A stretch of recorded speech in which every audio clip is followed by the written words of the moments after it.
और वो मोहर जो है लगातार अंतिम समय तक उनका साथ नहीं छोड़ी। कैसे देखते हैं इसको? नहीं नहीं, वो कार सेवकों पर गोली चली। एकदम झूठा आरोप है। उसमें निपेंद्र मिश्रा ने गोली वैलिड नहीं है। जो शादी कर लेते हैं उनको निकाल बाहर कर दिया जाता है। अच्छा, एजुकेशन आपकी बहुत अच्छी मानी जाती है, माना जा रहा है कि आप जो है प्रास्नातक हैं, फिर जो है बैचलर ऑफ एजुकेशन है, ये सारी डिग्रियां लेने के बाद फिर से साथ। कोई सरकार के विरोधी थोड़ी ना। जो अच्छा करेगा उसको हम अच्छा कहेंगे, जो अच्छा नहीं करेगा उसको हम अच्छा नहीं कहेंगे। तो सबका अपना अपना वो। नमस्कार दोस्तों, मैं हूं जीत और आप देख रहे हैं जीत टाइम्स। आज आपको अयोध्या लेकर आए हैं और अयोध्या की एक ऐसी शख्सियत से आपका परिचय कराएंगे जो ऐसे तो किसी परिचय के मोहताज नहीं, पूरी अयोध्या इनको जानती है। साथ ही साथ राजनीतिक गलियारों में भी इनकी काफी हलचल है, काफी शोर है इनके बारे में, और अक्सर राष्ट्रीय अध्यक्ष अखिलेश यादव जी के साथ देखे जाते हैं। मैं डायरेक्ट जोड़ूंगा इनसे और जानूंगा इनके साधुत्व के बारे में। साथ ही साथ बात करेंगे कि कैसे एक आम युवा साधुत्व की ओर अग्रसर हुआ और अब साधुत्व की ओर से राजनीतिक सफर तैयार करना चाहते हैं। मैं बात करूंगा महंत मणिराम दास जी से, जो हनुमानगढ़ी अयोध्या के सदस्य हैं, साथ ही साथ महंत हैं। बहुत बहुत स्वागत है बाबा जी हमारे चैनल पर। बहुत बहुत धन्यवाद आपके देखने वाले चैनल को, सभी श्रोताओं को। जय सिया राम, जय हनुमान जी महाराज। महंत जी, आम तौर पर युवा एक तरफ नौकरी की तरफ अग्रसर हैं, रोजगार की तरफ अग्रसर हैं, अपने बिजनेस की तरफ अग्रसर हैं।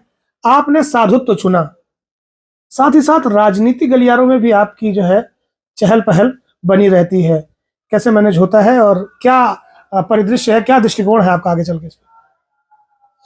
हम बचपन से ही हमारे पिताजी लाए थे कुश्ती सीखने के लिए। हमारे घर में सब लोग कुश्ती लड़ते थे। हमारे घर क्या पूरे गांव में कुश्ती लड़ते थे। हमारे पिताजी भी पहलवान थे। तो गर्मी का छुट्टी हुआ, इसलिए हमको हमारे गुरुजी श्री बाबा मुरारी दास जी पहलवान, तो उनकी कुश्ती देख के हुआ कि एक महीने के लिए अपने बच्चे को ले चलते हैं, हनुमानगढ़ी छोड़ के आते हैं। अच्छा। और अच्छा, और वहाँ से कुछ दांव पेच सीखेगा, ठीक हो जाएगा। फिर मैं आया अयोध्या, और अयोध्या में जब मैं रहा तो पहले तो नहीं अच्छा लगा, लेकिन धीरे धीरे धीरे रहते रहते फिर एक महीना पूरा हो गया। तो हमारे पिताजी आए मुझको लेने। तो हमारे गुरुजी ने कहा कि यहीं पे नाम लिखवा दो, यहीं पे पढ़ेगा, यहीं पे रहेगा, कुश्ती भी लड़ेगा। कहाँ से चलकर आए थे आप अयोध्या? मैं बस्ती जिला मेरा घर है, तो मैं वहां से आया। फिर हमारा नाम हमारे पिताजी ने यहीं लिखवा दिया, यहीं पर मैं पढ़ने लगा, रहने लगा। क्या आयु रही होगी उस समय? उस समय 12-13 वर्ष की आयु थी हमारी। तो फिर हम यहीं पे रह गए, रहते रहते कुश्ती लड़े। तो यहाँ पे सब साधु हैं ही। तो फिर जिधर आदमी रहता है धीरे धीरे धीरे तो सब बाबा जी कहने लगे। तो हमने सोचा कि अब हमको बाबा जी ही बन जाना अच्छा है। हाँ। तो कुश्ती भी लड़ते थे और साधु समाज में गुरु महाराज के साथ रहने लगे। तो फिर हम भी साधु बन गए। अच्छा, तो साधु बनने के लिए जो आवश्यक प्रक्रिया होती है, जो ज्ञान होता है, वो एक अपने ऊपर जो है गुरु होते हैं। कैसे उनका चयन हुआ, कैसे उन तक पहुंचे आप? बस हमारे पिताजी लाके हमको कुश्ती सीखने के लिए यहाँ पे करके गए थे कि 1 महीना 2 महीना हमारा लड़का रहेगा, गर्मी का छुट्टी है, फिर अपना घर चले आएगा। तो फिर हम यहीं पे पढ़ने लगे, यहीं पे रहने लगे। तो फिर हो गया कि हाँ यहीं हमको रहना है। तो मुझे यहाँ अच्छा लगने लगा, हनुमान जी की कृपा हो गई, फिर यहीं पे हम रह गए। पहलवानी भी आप लंबे समय से कर रहे हैं, बहुत मजबूत पहलवान माने जाते हैं।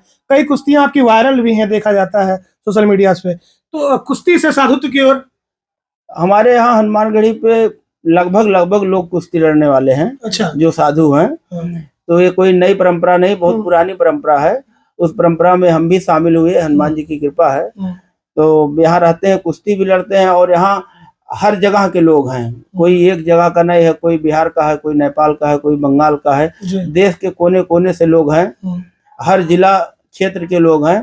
तो यहाँ कोई एक जगह का नहीं है ना, कोई यहाँ शादी विवाह कर सकता है। तो शादी वालों को यहाँ वैलिड नहीं है। जो शादी कर लेते हैं उनको निकाल बाहर कर दिया जाता है। अच्छा, एजुकेशन आपकी बहुत अच्छी मानी जाती है, माना जा रहा है कि आप जो है प्रास्नातक हैं, फिर जो है बैचलर ऑफ एजुकेशन है, ये सारी डिग्रियां लेने के बाद फिर से साधुत्व की ओर आप अग्रसर हुए। हाँ, हमारी पढ़ाई जो है हम यहीं रह के पढ़े। हम संस्कृत भी पढ़े, हम शास्त्रीय आचार्य भी हैं। अच्छा।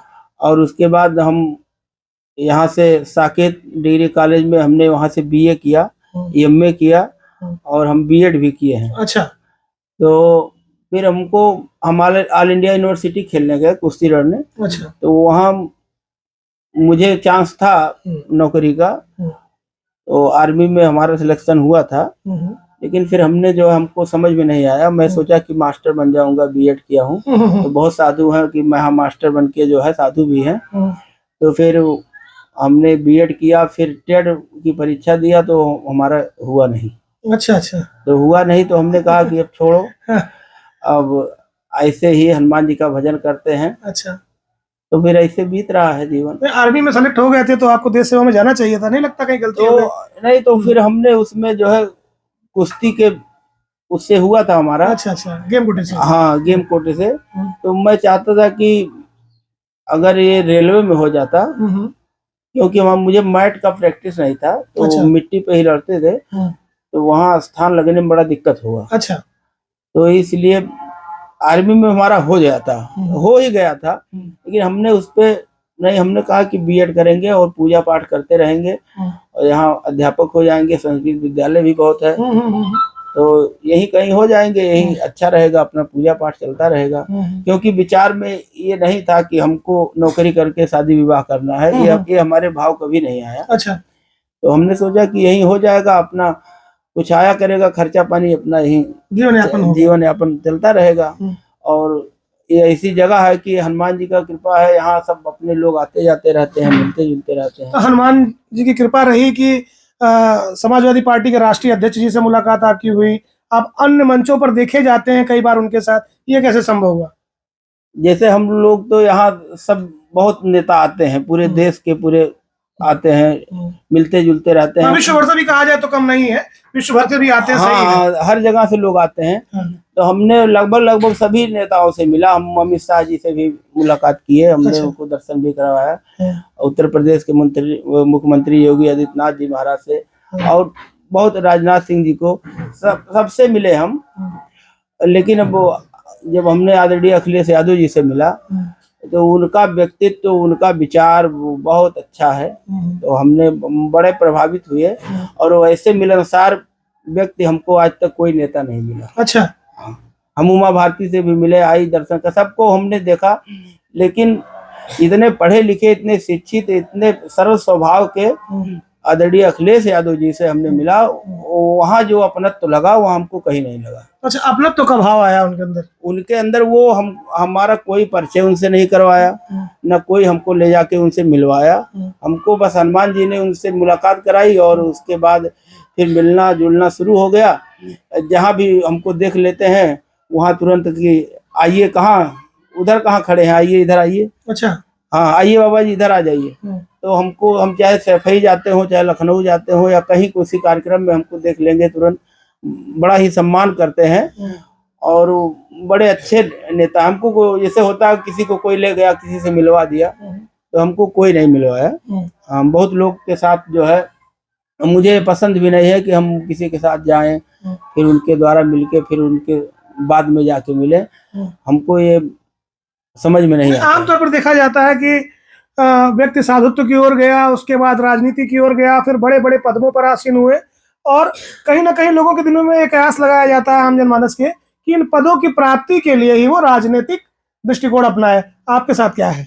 नहीं, ऐसा कुछ नहीं है। मुझे कोई चुनाव नहीं लड़ना है, मेरा कोई विचार नहीं ऐसा होता है कि मुझे चुनाव लड़ना है और या मुझे कोई पद मिले। मुझे अखिलेश यादव जी अच्छे लगते हैं, अच्छे नेता हैं, उन्होंने अच्छा काम किया, सर्व समाज के लिए उन्होंने काम किया, इसलिए वो अच्छे लगते हैं। जैसे देखिए, उन्होंने डायल 100 लागू किया, तो उसमें कोई एक जात का व्यक्ति तो जाएगा नहीं, कोई भी कॉल कर सकता है। तो सर्व समाज के लिए उन्होंने काम किया, और महिलाओं के लिए उन्होंने 1090 बनाया, और उन्होंने हाईवे बनाया इतना सुंदर, आज तक कहीं एशिया का सबसे सुंदर जो है हाईवे आगरा और लखनऊ एक्सप्रेस वे बना। और बहुत काम जो है, पुलिस हेडक्वार्टर उन्होंने जो बनाया, उसका बर्डन लोग करते हैं। तो उन्होंने जो काम किया वो लैपटॉप दिया उन्होंने, जो आज हर लोग लैपटॉप के लिए जो है उसी से सारी जानकारी हो रही है। तो उन्होंने बहुत अच्छा काम किया अपने कार्यकाल में। तो ऐसे नेता अगर रहेंगे तो देश का, प्रदेश का विकास होगा, उन्नति होगा। तो ऐसे लोगों का साथ देना हमारा कर्तव्य है। अच्छा, एक चीज बताइए, इतने काम किए उसके बावजूद सत्ता से बाहर कैसे देखते हैं इसको? देखिए, जब अच्छा कोई करता है तो उस वक्त नहीं समझ में आता, लेकिन अब जनता को समझ में आ गया है कि उन्होंने क्या किया था और क्या नहीं किया था। अब जनता उनके लिए एकदम लालायित है, एकदम तरस रही है कि कब अखिलेश यादव जी आएंगे, कब 2027 आएगा, कब उनको फिर से मुख्यमंत्री बनाया जाए। और आने वाले समय में 2027 में अखिलेश यादव जी उत्तर प्रदेश के मुख्यमंत्री होंगे, यह एकदम निश्चित है। कट करो। आपने बात की कि चहुओर विकास समाजवादी पार्टी के द्वारा किया गया। आप अयोध्या में रहते हैं, लंबे समय से अयोध्या में बने हुए हैं। पहले की जो अयोध्या की दशा थी और आज की जो दशा है, इसमें आपको क्या परिवर्तन नहीं दिखाई देता? क्या आज आपको विकास अयोध्या में नहीं दिखाई देता? नहीं, विकास तो अयोध्या में हुआ है और इस विकास की शुरुआत समाजवादी पार्टी ने शुरू किया है। अच्छा। मैं यहाँ 28-30 साल से रहता हूँ। यहाँ पर सीवर लाइन नहीं थी, अंडरग्राउंड लाइट नहीं थी। इस सब को समाजवादी सरकार में यहाँ पे मंत्री विधायक थे, पवन पांडे मंत्री भी थे, उन्होंने यहाँ सीवर, आप किसी से पूरी अयोध्या में पता कर लीजिए, आपको लगता है कि मैं किसी पार्टी का पक्ष लेता हूँ तो आप पूरी अयोध्या में जाके पूछ लीजिए, यहाँ सीवर लाइन का काम और अंडरग्राउंड लाइट का काम अखिलेश यादव जी के सरकार में पवन पांडे जी यहाँ से विधायक थे, उन्होंने शुरू कराया। और विकास निरंतर चलने वाली एक प्रक्रिया है और वो होती रहती है। तो इसमें मुख्यमंत्री जी श्री बाबा योगी आदित्यनाथ जी महाराज ने विशेष कृपा अयोध्या पे किया। उन्होंने विशेष कृपा अयोध्या पे किया कि अयोध्या को तमाम पैकेज दिया कि जिससे अयोध्या बहुत सुंदर तरीके से सजाई गई और ये अच्छा हुआ।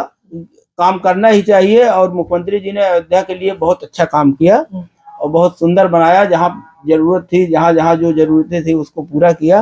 तो हम कोई सरकार के विरोधी थोड़ी ना, जो अच्छा करेगा उसको हम अच्छा कहेंगे, जो अच्छा नहीं करेगा उसको हम अच्छा नहीं कहेंगे। तो सबका अपना अपना वो है, हम कोई चाटुकारिता वाला बात नहीं करते हैं। अगर उन्होंने काम किया है तो हम कहेंगे हाँ उन्होंने काम किया है, अगर वो नहीं काम किए होते तो हम कहते नहीं काम किए।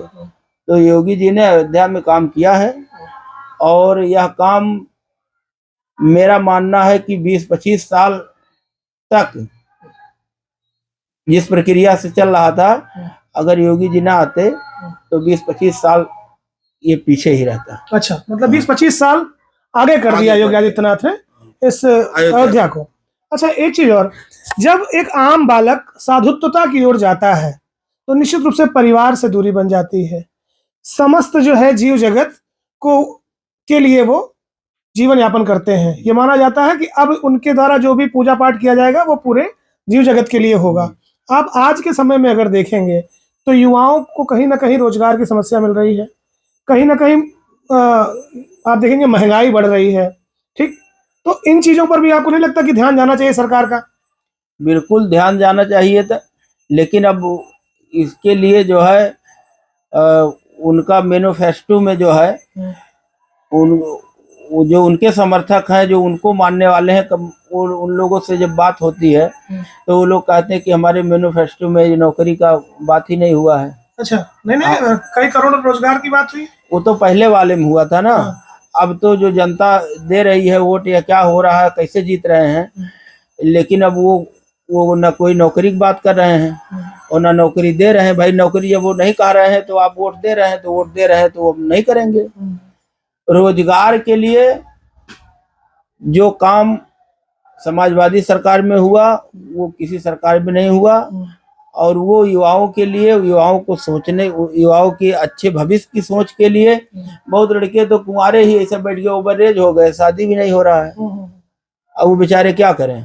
आखिर फिर भी क्या कारण समझ रहे हैं कि दोबारा सत्ता में नहीं आ पा रहे हैं, और ये जो समस्याएं लोगों को आ रही हैं ये वोट के रूप में कैसे कन्वर्ट नहीं हो पा रही हैं? ये सब जनता पूरी तरीके से 2027 में सरकार को बदलेगी और अखिलेश यादव जी को मुख्यमंत्री बनाएंगे। आप देखिएगा 2027 बहुत दिन देर नहीं है, क्योंकि 2 बार इनको देख चुके, क्योंकि युवा किसान ये बहुत परेशान है। ये किसान भी देखिए अब यूरिया खरीदने के लिए लाइन लगाना पड़ रहा है, उसमें मार रहे हैं, पीट रहे हैं, ब्लैक बिक रहा है। तो तमाम समस्याएं हैं किसानों के लिए, युवाओं के लिए। तो सरकार अब देखिए केंद्र सरकार जो है अग्निवीर बना दी बजाई, जो देश की सेवा करते हैं, जो अपना जान जोखिम करके जो सीमा खड़े रहेंगे, उनको अग्निवीर में जो है 4 साल में उनको रिटायर कर दोगे, तो वो कैसे अपना जान कोई देने जाएगा वहाँ। तो ये सब देश के लिए, नीति के लिए ये गड़बड़ है। अब देखिए उधर चीन खींचातानी कर रहा है, उधर रूस, उधर अमेरिका। तो जब देश हमारा मजबूत रहेगा, देश की बात करना नहीं, देश के लिए काम करना चाहिए। जैसे मुलायम सिंह यादव जी ने जब रक्षा मंत्री थे तब उन्होंने जो काम किया वैसा काम करिए। जब सिर्फ आता था बेल्ट और टोपी, लेकिन उन्होंने ऐसा नियम नीति लाया कि पूरी किसी जात का, किसी कास्ट का व्यक्ति हो, अगर सीमा पे वो शहीद होता है तो उसका पार्थिव शरीर उसके घर तक पहुंचता है।